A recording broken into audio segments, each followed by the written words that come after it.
അങ്ങനെ നമ്മുടെ പ്രധാനമന്ത്രി നരേന്ദ്രമോദിയുടെ പ്ലാൻ ആദ്യമായി ലോക്സഭയിൽ പരാജയപ്പെട്ടിരിക്കുകയാണ്.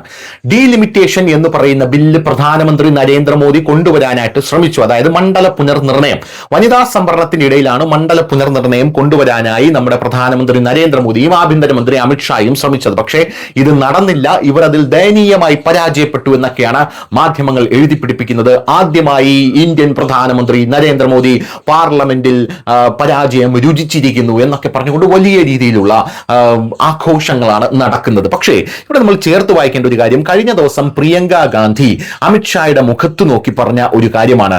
അമിത്ഷായുടെ മുഖത്ത് നോക്കി പ്രിയങ്ക ഗാന്ധി പറഞ്ഞത്, ഇപ്പോൾ ചാണക്യൻ ജീവിച്ചിരിക്കുകയായിരുന്നെങ്കിൽ അദ്ദേഹം താങ്കളുടെ ഈ ബുദ്ധിയുടെ, കൗശല്യത്തിന്റെ, ഈ കുടിലതയുടെ, ആ ഒരു തന്ത്രങ്ങളുടെ ആ ഒരു ഫോർമാറ്റ് കണ്ട് അദ്ദേഹം താങ്കൾക്ക് ശിഷ്യപ്പെടുമായിരുന്നു എന്നാണ് പ്രിയങ്ക ഗാന്ധി പറഞ്ഞത്. അപ്പോൾ അങ്ങനെയുള്ള ഒരു മനുഷ്യൻ യഥാർത്ഥത്തിൽ പരാജയപ്പെടുമോ എന്നുള്ളൊരു ചോദ്യം അവിടെ ഉയർന്നു വരുന്നുണ്ട്. എന്താണ് യഥാർത്ഥത്തിൽ നടക്കുന്നത്, എന്താണ് നരേന്ദ്രമോദിയുടെ മനസ്സിലെ പ്ലാൻ എന്ന് നമ്മൾ കൃത്യമായി മനസ്സിലാക്കണം. അതായത് ഒരു ബില്ല് കൊണ്ടുവരുന്നു, ആ ബില്ല് കൊണ്ടുവന്നു കഴിഞ്ഞ ശേഷം അത് പരാജയപ്പെടുമെന്ന് പൂർണ്ണമായിട്ടും ഈ സർക്കാരിന് അറിയാം. പിന്നെ എന്തിനാണ് സർക്കാർ ആ ബില്ല് കൊണ്ടുവരുന്നത്?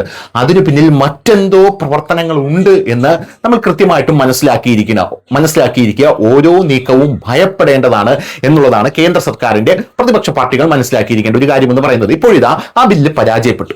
ഈ ബില്ല് പരാജയപ്പെട്ടു കഴിഞ്ഞ ശേഷം 2027 സെൻസസ് പുറത്തു വന്നു കഴിഞ്ഞ ഉടനെ തന്നെ ഭരണഘടനയിലെ ആർട്ടിക്കിളുകൾ ഉപയോഗിച്ചുകൊണ്ട് ഓട്ടോമാറ്റിക്കായി ഈ ഡീലിമിറ്റേഷൻ നമ്മുടെ രാജ്യത്ത് സംഭവിക്കാൻ പോകുന്നു എന്നുള്ളതാണ് പ്രധാനപ്പെട്ട കാര്യം എന്ന് പറയുന്നത്. അപ്പോൾ കേന്ദ്ര സർക്കാരിന് പോലും ഒന്നും ചെയ്യാൻ കഴിയാത്ത ഒരു സാഹചര്യം ഉണ്ടാകും.